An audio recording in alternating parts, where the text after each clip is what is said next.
¿Qué tal, queridos amigos? Definitivamente a México no se le sabe gobernar.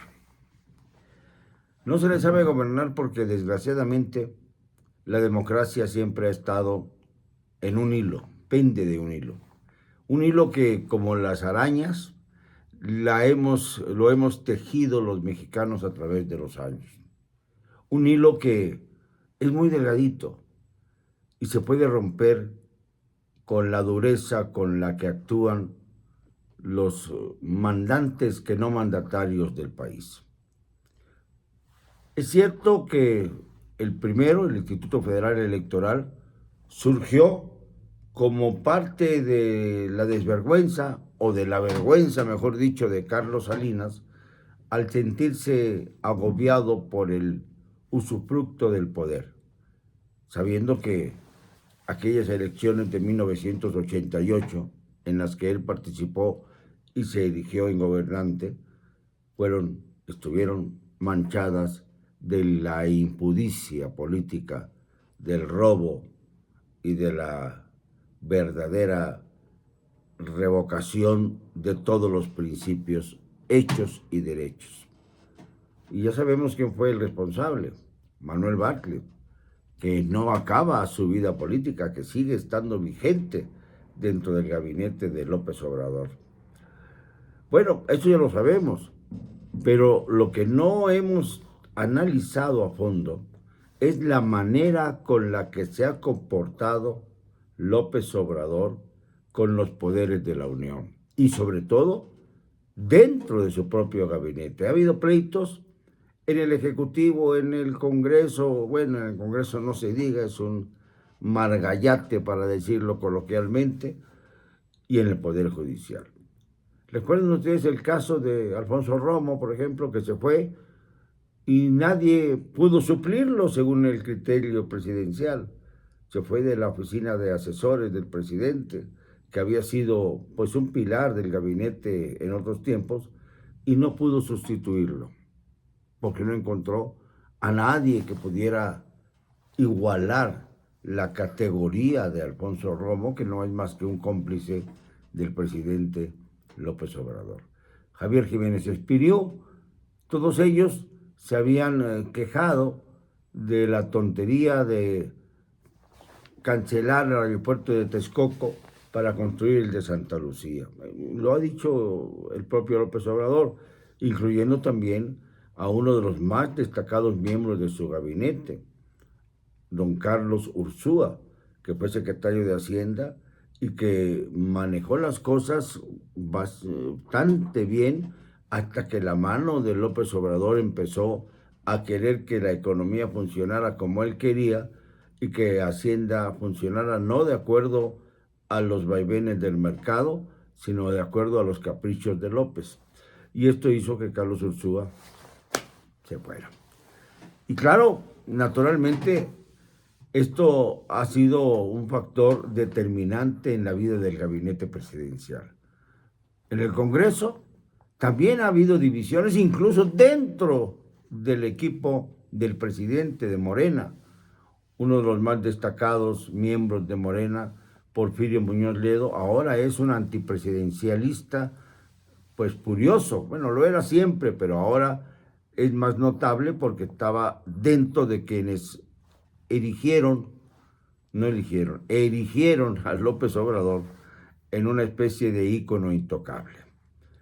Pero también está el caso de Ricardo Monreal, que desde el Senado ha puesto muchas trabas a las iniciativas presidenciales y ha enfrentado con valor, sin duda, al presidente de la República. Y en el Congreso mismo, aunque se guardan mucho y hablan en voz baja, no faltan los morenistas que están ya hartos, cansados de la Cuarta Transformación y de la manera en que ejerce el poder el señor de Palacio Nacional, no del Palacio de Hierro, porque esto es propiedad de los herederos de don Alberto Baigueres, quien pues falleció hace unos meses y que pues había consentido la aparición de lo que yo llamo la economía del narco, porque los precios que ahí se ventilan van más allá de las posibilidades de los mexicanos de clase media alta incluso. Pero también se ha dado el presidente a la tarea de denostar furiosamente a la señora Norma Piña, presidenta de la Suprema Corte de Justicia de la Nación. Ayer y antier se mostró muy complaciente con ella. Incluso hay una foto en que está el presidente poniéndole la mano en la cabeza, como acariciándola a la señora Norma Piña. Y también hay otra foto en la que se le ve a los dos juntos, a Norma y al presidente, caminando por los túneles siniestros del búnker de García Luna. Así lo ha bautizado el presidente, aunque olvida que también se utilizó el búnker durante la época de Peña Nieto y que también lo está utilizando ahora la Guardia Nacional. Así que el búnker pues fue algo que se hizo durante el gobierno de Calderón, como también se hizo un búnker en Los Pinos, que ni siquiera sabe el señor López Obrador que existe, para proteger a la familia presidencial en caso de un desastre magno. Entonces, pues hay que ver cómo se han dado las cosas. Yo sí visité el búnker a invitación expresa del subsecretario entonces de Seguridad Pública.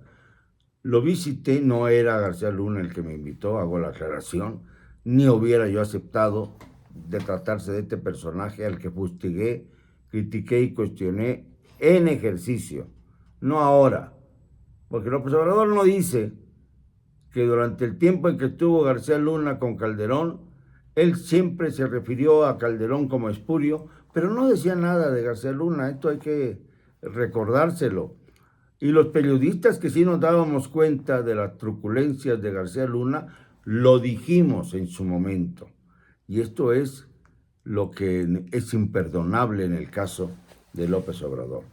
Por ahí pasaron otros elementos que vinieron de la formación que les dio García Luna y que llegaron al búnker para no utilizarlo. Es un búnker pues que está allí para exhibición. Eso fue lo que comenté cuando lo visité, que era muy bonito, que estaba muy interesante, bajo tierra, pero que no servía para nada. No había reuniones. Ahí estaba la silla del presidente. Yo pretendí sentarme en esa silla sin saber que estaba destinada únicamente al uso del presidente de la República. Inmediatamente me corrigieron, no, esa silla no puede ser utilizada por nadie, como si fuera el trono de México, ¿no? Y entonces me senté en la silla de al lado, no tuvo importancia. Pero sí recuerdo la anécdota porque el señor Calderón visitó ese búnker 2 veces, únicamente 2 veces, el día que lo inauguró y otro día en el que supuestamente tuvo una pequeña reunión con su gabinete de seguridad. Son 2 veces nada más. Peña, pues no sabemos si iba al búnker porque pues él estaba en otra onda, tenía el pensamiento en otra onda. Y ahora López Obrador es la tercera visita presidencial a ese famoso búnker. Así que no puede vendernos López Obrador la idea de que se construían búnkers por temor al narcotráfico y a lo que pudiera hacer, cuando ahora hay un trato siniestro entre el gobierno y el narcotráfico. Mucho más siniestro que lo que pudo establecer García Luna a través de Juan Camilo Muriño para unificar los cárteles de México en uno solo, que era la estrategia de Calderón, fallida naturalmente, y que ocasionó, entre otras cosas, el desastroso, el brutal accidente de aviación en el que perdió la vida el secretario de Gobernación entonces, Juan Camilo Muriño, quien estaba precisamente haciendo las negociaciones. Esto es lo que no se ha dicho, no se quiere escuchar la verdad.